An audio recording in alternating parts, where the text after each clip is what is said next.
Hey everybody, this is Mark. This is Justin. And I'm Zach. And this is Awkward Fist Bump Productions. Boom. That was like a palm, Zach. Yeah. It's an awkward fist bump. Yeah. Gotta rotate every now and then. You don't get much more awkward than that, you know? Yeah. We'll start throwing elbows next time.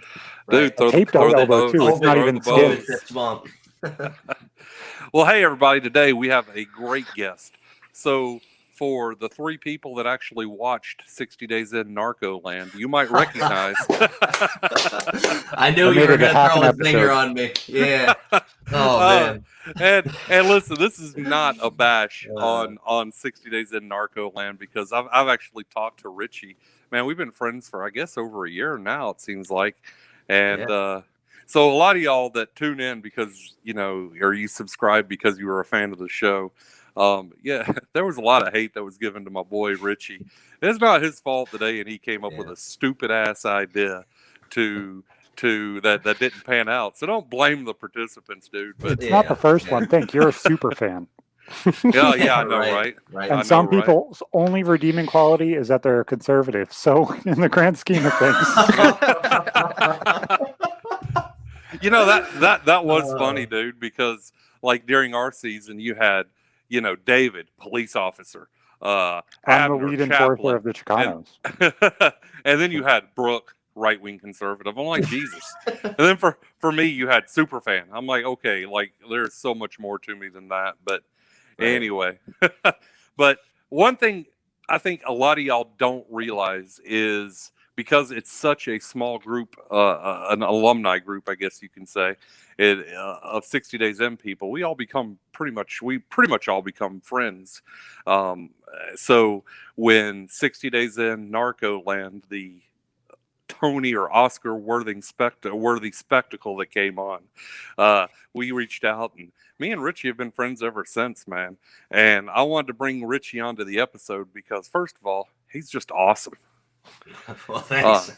Yeah. And then, you know, everything with our channel up to this point has been, you know, guests and talking about facilities and criminal justice system and stuff like that. And if you were one of the other people that watch the show, not the three people that watch it, you'll know that Richie actually has a great history. I mean, he is a recovery advocate. And what I mean by recovery, if you don't understand the terminology, is people that have drugs, you know, that do drugs and whatnot. He helps them find recovery. He helps get them into rehab. And there was actually a guy that went viral. I don't know, maybe what was it, about 3 or 4 months ago, if not a little bit longer. And Richie was the one, and I'll let him tell you all about it. But Richie was the one that stepped in and found a recovery center that was willing to take him. And not only were they willing to take him, he was able to generate a scholarship for the guy.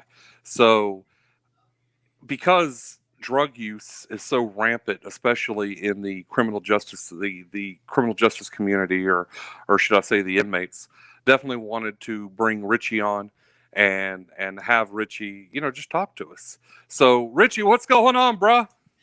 Thank you for having me on, man. It's a pleasure. And, you know, like you said, we've been friends for about a year now. You know, when I first, I guess like the show was just about to come out, and Mark, being the super fan that he is, did some real deep detective work and figured out like who I was and that I was going to be on the show somehow. And I get this message from this guy like, hey, you're on the show, aren't you? And I was like, yes. And he's like, call me. I got to tell you some stuff. And he gave me some good tips and tricks and pointers about, you know, what to expect being on TV and going through the process and dealing with, you know, different people that shall remain unnamed. Well, he's such a super fan that he just gets emailed a list of every single person that's going to be on 60 Days In. Yep. You know, actually, y'all would be surprised how easy it is to find out. The way I found out about one of his other co-stars was if you go to the A&E Facebook page when they start announcing stuff and you click on that little shares button, you can do some detective work easily. And you click, because it'll show you everybody that shared from the Facebook page. And so I was able to track down a few people that way, is because what it wasn't necessarily the participant, but maybe one of the participants' friends shared the A&E Facebook post, and they're like, their friend. Richie, what's up, dog? And I'm like, hey, I bet that's Richie. And I don't know how it was in your case. I think that was with the other person, one of your other co-stars. But yeah, it's actually pretty. It's not hard. The detective work is not that hard. So, but thanks, man. Thanks, Richie. And as Richie said, ever since then we've been friends. So, dude, tell us what you do. What is your mission? Yeah, so like Mark mentioned, I'm in recovery. I've actually been clean from heroin. It'll be 6 years in November. So we're coming up on 6 years, and that time's kind of flown by. In the past 6 years, things have happened in my life that I never would have thought possible. Especially like I was a full-blown heroin addict, like you see on TV, like you picture, right? Like I was shooting, up to 1 gram, 2 grams, sometimes 3 grams of heroin every single day, for months and months at a time. And my story started a lot like most people across America, and that was with prescription painkillers. I broke my arm. Let me see if I can get this in. I broke my arm. I got a plate and screws put in here during a football injury. They gave me the pills. I went from being an All-American kid, won a state title in track, played football, honor roll student, all that. Addicted to pills for a few years, and then eventually I turned to heroin, and I, put the needle in my veins. So I try and help as many people as I can, the same way that, I was helped, especially, 6-7 years ago when I was struggling with this stuff. Nobody was talking about it. I wanted to get clean, but I didn't know where to go. I didn't know who to turn to. My mom didn't know who to turn to. And that's what I try and be today, is just somebody people can turn to figure out, hey, what's my next step? What's my first step to get clean? And that is an amazing story, bro. I mean, to go from drug addict, stuck on heroin, to recovery advocate, TV star. I know, and I'll let you tell us about it here in just a second. But he's filming something right now that hopefully will be picked up by the production or by some of the major networks. I mean, dude, your story is phenomenal, and I hope that if you're watching this episode and maybe you're struggling with drugs, there is hope, man. And at the end of this, and at the bottom, at the description below our video, we're definitely going to say, hey, this is how you get in touch with Richie. So if you're having issues, call Richie, definitely. But first thing I want to say after just doing the introduction, and then we'll get down to the questions, is we now are sponsored. So if you would like to help out the show, and you are a big supporter of the Second Amendment, like I think at least 2 of us here are. I'm not sure how many of the. Well, I think we're all sponsored, like huge fans of the Second Amendment, but in some cases, we want to protect ourselves. Some of us might not be able to. Yes, I'm not allowed to own a gun, like ever. Ever. Actually, you have a right to a bare arm. I don't. My arm's a little skinny. So what I'm going to tell you is I'm giving this business a lot of business. See, that was actually okay. Anyway, sorry, that was a dad joke. Sorry. Because if you come into my house, it's not, are you going to get shot? It's which gun am I going to shoot you with? But we're sponsored by the National Concealed Carry Association. Guys, if you're a big supporter of the Second Amendment, you're needing some swag for your stuff, definitely go to them. The link will be at the bottom. But it gives you 10% off as well. Just that way everybody knows you click the link, it gives you 10% off every single thing in the store that is regular price. I couldn't get a sale discount, which would have been super awesome, but got you guys a nice little discount code. There you go. There you go. And that guy right there, he's the yin to my yang. I think that's what Abner said on the final episode where we were sitting at that bar. This guy's the yin to my yang, and he's the yang to my yin. And I don't know what you are, Richie. We'll figure that out later. Yeah. Dude, we just lost that bridge when we come to it. That's awesome. He literally dropped the mic and left. Oh, that's crazy. So, all right. So you just saw someone quit live on the Awkward Fist Bump show. That's great. He didn't say anything. He just dropped the mic. He was like, I'm done. I'm done. Dude, I was complimenting him at the same time. The yin to my yang. Oh, well. But anyway, so well, actually, I've already asked you a question, so I'll let Justin go because I'm sure he's got some questions for you. Because Justin, he did 10 years in Georgia prison, so he's probably seen the rampant drug use. So what do you got, Justin? So, like you said, like I've been saying this for years, is like people get injured just every day. People, soccer moms, just normal people get injured, and these doctors just start feeding them all Yeah, these pills. 100%. And then after a while, they finally just cut them off. And then these people are addicted to something, and they're like, "Well, where do I go? I need this. I need something. I need something." And then they go to the streets. And the next thing you know, these average people, these sports players, these soccer moms, they're addicted to heroin. So, I really wish that the government and that the doctors would really come up with a better way to try to help people with pain besides feeding them with all these drugs and then take them off and then have them addicted and make them run to the streets looking for it. So I mean, I hate seeing that. I hate seeing that. And then, like, how long were you addicted to pills before you switched over? That's a good question, man. I would say probably let me just say ages. So probably from the age of like 17. It was just before my 17th birthday when I was given my first script of painkillers. I was actually given 2 different scripts, and that's the thing. Like, they've gotten better with it now, at least. But 10, 15 years ago, however long it was, I went to one hospital, they gave me a script of Vicodin. I went to the other hospital because the break was so bad they had to do surgery. They gave me a script of Percocet. So I'm a 16 going on 17-year-old kid who just had my whole hopes and dreams crushed of losing my whole junior year of football. Jeez. Sent home with 2 scripts of some of the most powerfully addictive substances known to man. Then to top it off, a week later, like, my girlfriend breaks up with me at the time, right? And to a 16-year-old kid, like, that's the end of the freaking world. Yeah. Yeah. No football, your girlfriend's gone. But these pills that I'm taking, they make me feel amazing. Like, they make me feel like I found God. And that's the thing with drugs, man, is a lot of, like, there might be people watching right now, like, well, Richie, how'd you get addicted to that? I took that stuff. I didn't like it at all. I took that stuff. I stopped the next day, right? Well, everybody reacts differently. Just like somebody watching may eat a freaking peanut and die, some people freaking love peanut butter and eat it every day, right? We all react differently to substances. And for me, that specific substance, like, if I were to pick that up at 6 years sober, like, I would go back out. Like, my mind would flip like that. And that's why I'm very avoidant of using any kind of narcotic substance, because my mind is just wired that way. If I were to take a Vicodin today, I'd be shooting heroin by tomorrow. Is it like that for most people, having that extreme fear of you just falling right back on your face as soon as you touch it, compared to some people that are alcoholics that are not alcoholics because they don't drink anymore for 10 years? They pick up a beer once a night and then all of a sudden just fall back into it. Or is it more extreme because of the things that you were on?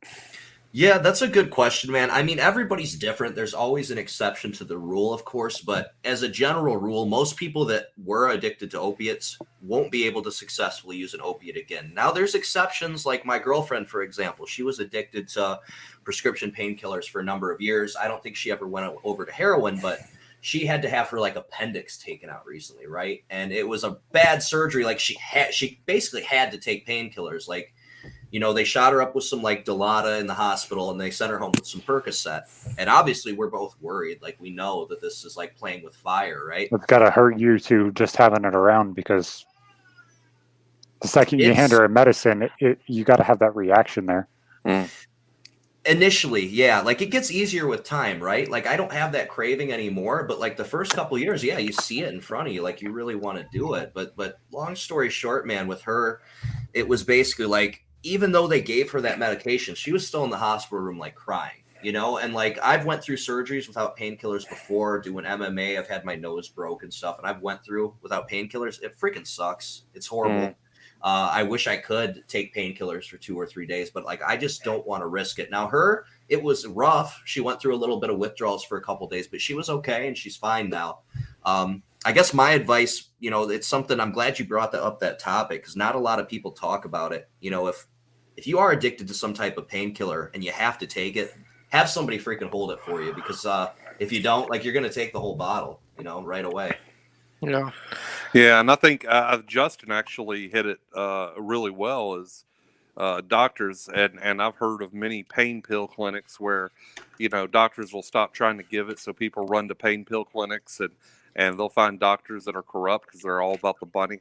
And the problem is I think, and this is just my opinion, and I think some of y'all might agree, you might not agree, but I foresee the problem myself as doctors try to make a quick buck, but this pandemic where people start off on pain pills and then get addicted to other drugs is honestly the fault of doctors, corrupt doctors, not all doctors, but of the pharmaceutical companies and the fact that you know they got you addicted. Now there are some people that just have that addictive personality, but I mean, God, who's to blame here? Is it the addict that winds up in jail, or is it the doctors that were trying to make a quick buck? I mean, Mark, if you don't mind, I'll just jump in there real quick. Yeah, please. I'm really glad you brought that up. So, not all the doctors knew that this stuff was as bad as it was, right? Like, I would say the primary fault of this falls on the pharmaceutical companies. Like, they legit put out bogus studies that OxyContin was less than 1% of people got addicted to it, right? They even had one study where they said out of 12,000 people, nobody got addicted to it. Another one, I think it was 14,000 people, and they said only 4 people got addicted to it, right?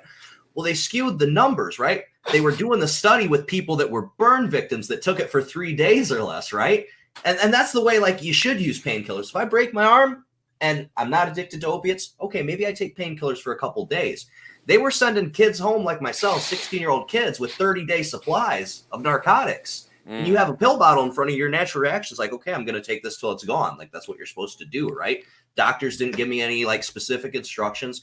I think a lot of the doctors didn't know it was that bad. Now, was there corrupt doctors that were trying to make that quick buck? Absolutely. You know, the interview I just did with the pharmacist from Netflix, he actually busted one of those doctors. She was, you know, handing out thousands and thousands of scripts to people that didn't need them so they could go sell them on the street, get other people addicted. And yeah, I mean, you know, for my case, at least, like, there's certain cases where addiction, you know, yeah, you might make a choice to try drugs, experiment with drugs. Alcoholism, you might try and drink, just like a lot of people, right? In my case, like, I made a choice to follow my doctor's orders. He said, take these pills until, you know, they're gone. And that's what I did. So. Wow. Yeah. Wow, that's amazing. And so, yeah, the pharmaceutical companies, the problem with pharmaceutical companies is they're billion-dollar companies. So they're paying all sorts of money to politicians and whatnot to not pick on them. And not even as much as you think it would be either. If you look at actual deposits for some of these congressmen and stuff like that, you could buy a congressman for $5,000 to $10,000. Okay, well, look for our fundraising page. It's going to be at the bottom of the link, so we can buy off a congressman ourselves. There we go. Yeah, there we go. Hey, Mark, do you care if I shout something out real quick? Please do, brother. Since you brought it up, man, that pharmacist from the Netflix is The Pharmacist. He started a group. I believe it's tunnelofhope.org. You can go and sign up. It's amazing because we're talking about congressmen getting bought out, right? Lobby groups. Like, we all know what goes down in Washington. Like, there's groups, NRA, pharmacy lobbies, whatever it may be. There's no group representing addiction or recovery, right? That's basically what he's starting. Like, we're trying to get 1 million members to tell congressmen, like, hey, if you don't, you know, provide proper funding for recovery, we will vote you out of office, right? And that's like the only thing that would actually make them listen. I love the freaking idea. He's already got a couple thousand members. I'm trying to do as much as I can to, like, help get that out there via social media. So if you guys want to check out tunnelofhope.org, it takes like literally 2 minutes to sign up. He'll send you emails basically keeping you up to date on what your local congressman's doing. And he can even send like pre-approved letters like that you can send to your congressman. So then, hey, they're not doing the right thing. Okay, they got 10,000 letters in their email, right? And that shows like the power of the votes. That makes sense. I thought it was like a groundbreaking thing, man. I was like, that's what we needed for so long. Heck yeah. And every link we talk about today, I'm just going to go ahead and preface this, will be in the bio. So just, you don't have to write it down as Richie's talking about it. It'll be there. And there also should be like a timeline thing. As I said during Real Men Talk Shit, Justin is on that stuff now. We're making sure timelines are down in the description. If you want to skip a topic because you can't hear about it, whether you dealt with personal experiences or your family member and it's just too hard to listen to, or even if you just want to skip the episode, go ahead. We love you. We love that you're still here. But there should be a timeline down in every description, whether that's RMTS or this show. There will be a description timeline just so we kind of have a basic idea of what we're talking about throughout the entire thing. Great idea. I did want to touch on this question that we talked about last week. And in at least in my region, I live in upstate New York, there's a lot of these vans that come around and give out free needles, give out Narcan and stuff like that. Don't you feel like that is a way of enabling the continued use when we're experiencing an opioid pandemic? We're dealing with this every single day, whether you use or you don't use. How can we give out these needles that people are using to shoot up and turn a blind eye to it, or create crack houses essentially? And there's like 3 of them in my area that I can think of, where people can use it freely but not deal with the legal ramifications or the recovery ramifications of what we're doing in enabling those situations. That's a great question and a very controversial topic. So I'll try and give you like a short answer, because that could be the topic of a whole video, right? I've done it before, talked about it. In short, this is my view on it, right? I would rather see money going to rehab and recovery resources over free needles, right? Like, that's me. I would rather see more rehabs out there, and the rehabs that are already out there, they need better levels of care. There's a lot of rehabs you can only go to for 5 days. Like, if you have no insurance, it's tough to get the proper help. You're not getting treated for your mental health. That's something that's still lacking for a lot of people that are either underinsured or have no insurance. If I have somebody come to me that has private insurance, I can get them on a plane to Florida tomorrow to some of the best rehabs in the entire country, right? And that's just your everyday person. Like, maybe your mom works in a factory. Okay, great. I can get you into a wonderful rehab. That's awesome. They got counselors, they got group therapy, EMDR therapy, which is trauma therapy. All those things are great. But a lot of, not all of, the Medicaid centers, they don't offer that. They're understaffed. They're not funded enough through Medicaid, right? So I would rather see the money go elsewhere. But I will say this, not that I'm defending it, not that like this is a hill I'm going to stand and die on, but from a numbers point of view, the needle exchanges, statistically, they do decrease the rates of HIV infection, hepatitis C infection, and it does lead to, not all, but like less needles that like your kids might like step on, right? Because they exchange the needles. They're supposed to. Not everyone does it. The other thing they've seen with needle exchanges is not everyone even uses them. Some people just choose to keep reusing the same old dirty needles for some reason, right? But the idea is basically, okay, do you want to pay for this person's Hep C treatment or HIV treatment for the rest of their life? Or would you rather spend several $1,000s so that they have needles until they're ready to get clean? That's the idea with it. Again, not that I necessarily agree with it. It's just kind of the concept, I guess. No, it's just, I know it's controversial, but also at the same time, it's like, how many times do we instill that, hey, we're here to support you. We're here to make it safe for you. When those deterrents of it, like, I wouldn't use a needle. Just being honest, I wouldn't use any drug. I've been clean my entire life. Not saying I'm better, but just like my personal choices, that's how I am.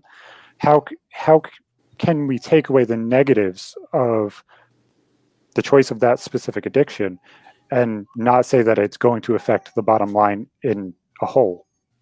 Yeah, that's a good question, man. I mean, to put it like this, dude, like to this day, I hate getting blood taken. I hate needles. I've hated needles my entire life. Yet eventually I got so desperate to get high for cheaper that I would use a needle, right? I had to have other people use it for me for a while. So yeah, I never thought I would use a needle ever in my entire life, right? But I did, right? The other thing to keep in mind too is just because you are using dirty needles, or it may be harder to get needles, you're still going to find needles and you're still going to use dirty needles if you have nothing else to use, right? So that's kind of the concept with it, is like, they're going to do it anyway, right? So you might as well just let them have the clean needles. Now, again, not that I think that's the best model. I think we're missing a key component here, and that is to have, like, hey, when they come to the needle exchange, they should be getting pamphlets about rehab. They should have rehab beds waiting for them, right?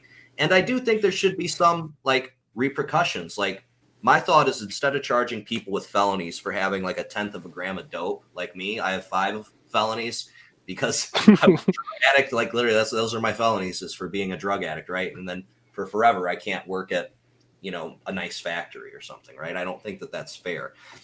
Not that I think drugs should be legal, but I think it should just be like a major misdemeanor. You give people 2 choices. Either you go to rehab for 6 months or you go to jail for a year. And that's your choice, right?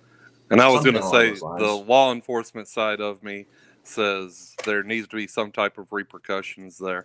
And listen, I'm all for putting people in rehab as an alternative to incarceration. However, how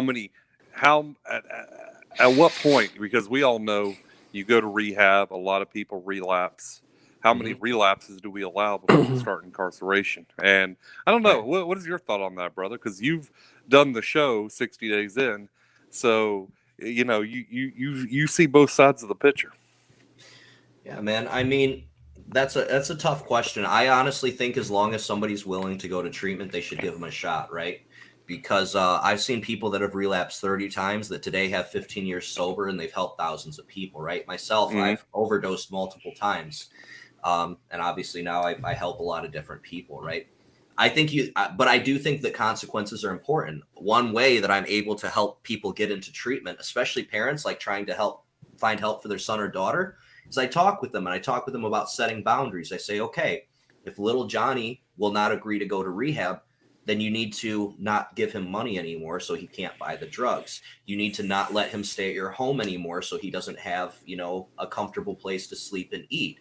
Yes, it's scary to kick your child out of the home, but he has just as much of a chance dying in your home as he does at a park bench, right?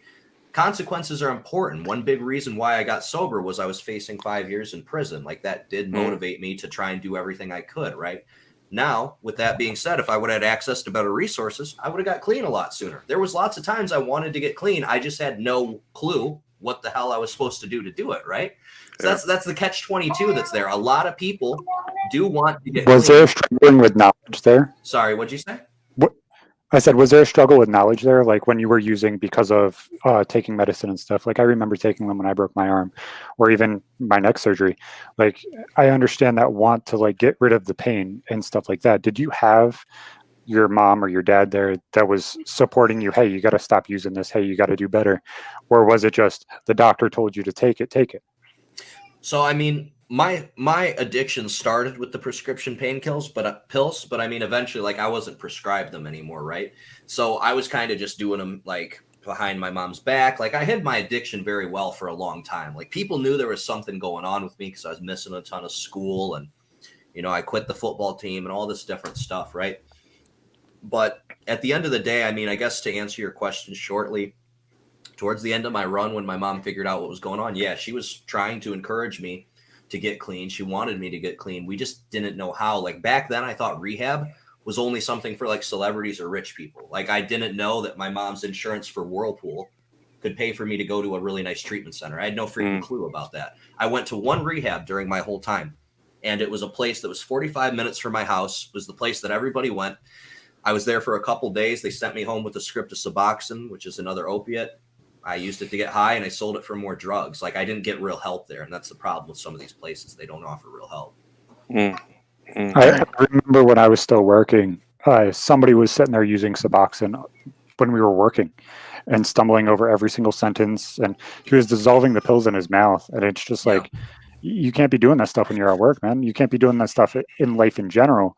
But just because you're sad or just because you're feeling something, and I mean this to everybody, you need to get help.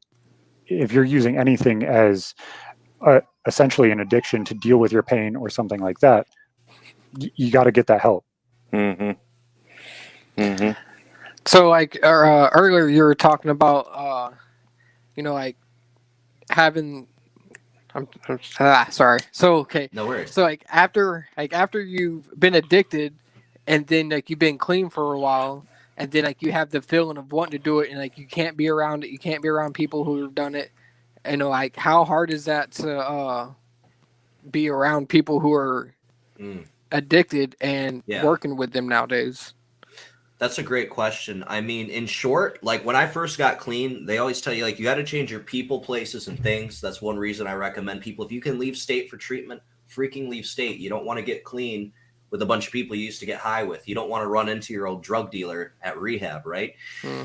So for me, it was very isolating, and that's one thing that caused me to not get clean for so long. Because when I tried to get clean, all of my friends that like were doing something with their life, they moved away, they went to college, they started to have families, or they didn't want to hang out with me because I was a freaking drug addict. I don't blame them. I wasn't the best person back then, right?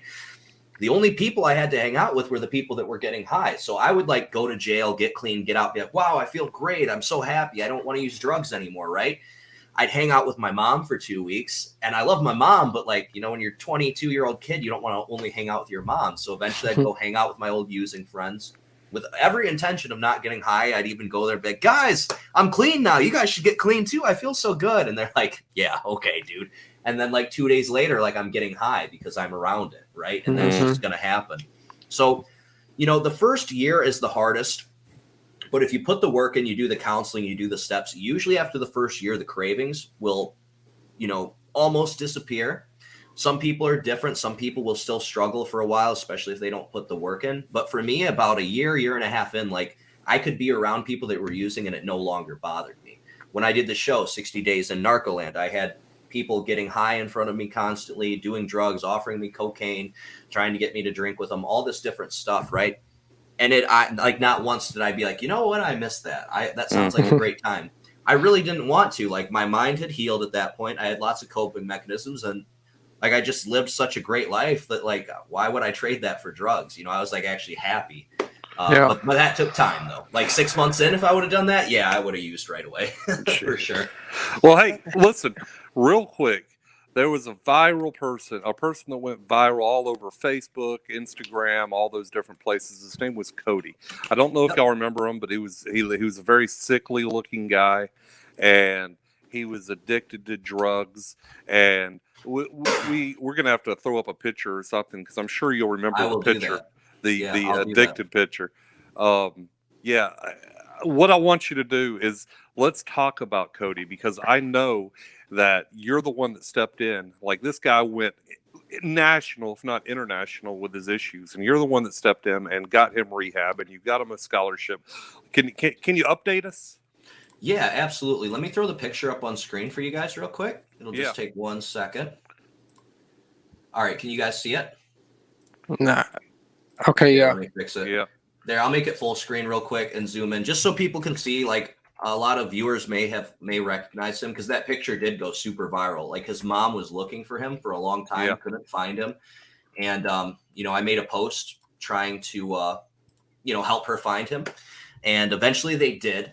And, you know, they reach out to me and, you know, they're trying to find him some help. And trying to think how much of this I want to say. They reached out to a TV show, right? And the TV show, long story short, sent him money and basically was setting it up so that they could film him and his girlfriend, like getting high and panhandling and all this. Like it was going to be like several days, if not a week or two of them still getting high just so they could film it for TV. Right. And, you know, when they told me that, I was like, that's not cool. Like this kid could freaking die. Like he's already dying. Right. Mm-hmm. So I called up the treatment center that I worked for at that time. I was like, listen, this kid's story is powerful. He seems like a great kid. His mom's a freaking sweetheart. Reminded me of my mom. I said, we got to do something about this. So we got him a scholarship. We got him on a plane, got him out to treatment. And he did really, really good for a while. This story you're talking about actually happened last year. Yeah. Around this time last year. He did really well for a while. He was clean for, I think, maybe 6 months. I can't remember. Long story short, COVID happened. And like a lot of Americans across the country that struggle with mental health or addiction issues, this quarantine has absolutely crushed people in the recovery community because he lost access to his meetings. He lost access to the gym. He lost access to his in-person counseling appointments, right? And he's early in recovery. He has less than a year. He's not like me where I'm established. I can survive something like that. It's very hard for people during this quarantine. So long story short, he relapsed. He went out for a while, and I recently got him a scholarship in another place. Now he's got 90 days clean again. So nice. See him come back. And then that's an important thing too, Mark. I just want to mention this real quick that look, relapse isn't a part of recovery, but relapse is a part of addiction.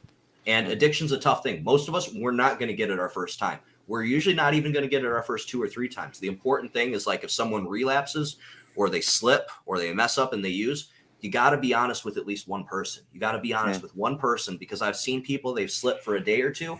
They tell me or somebody else they trust.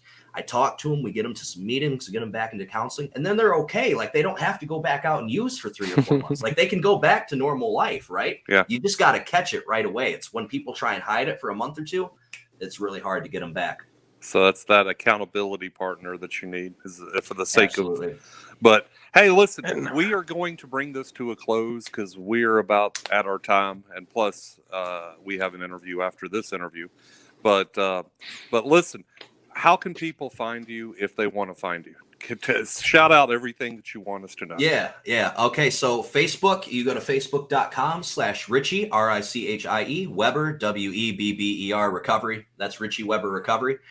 On Facebook, you can look me up. Please, if you want to contact me, please hit the send message button at the top of my page. That's the fastest way to get in contact with me. I'm usually able to respond to people within a few hours. If you don't hear from me within 6 or 7 hours, feel free to send me a friendly message just saying, hey, making sure you got my message. Sometimes I'm doing human stuff like eating or showering or playing with my daughter. But typically I get back to people pretty freaking quick. And I have access to detox, rehab, recovery resources across the entire country. Whether you have insurance or not, I can find something. And even if your loved one says that they don't want help, or maybe you're not ready for help, still message me. We can still plant that seed and work towards getting them some help. Awesome. Hey, thank you so much for joining us today, Richie. I really do appreciate you. Hey, Thank you, man. If you like our channel, as we always talk about, hit awkwardly fist bump that subscribe button, hit the notify bell. Fist bump it. Boom, fist bump, boom. But go ahead and hit subscribe, like, share. If you believe in our channel, you can also become a Patreon member. That link's going to be in the bottom, and it'll help us get better sound equipment. It'll help us get better lighting, stuff like that. We love you guys. We will talk to y'all later. Boom. Boom. All right. See ya.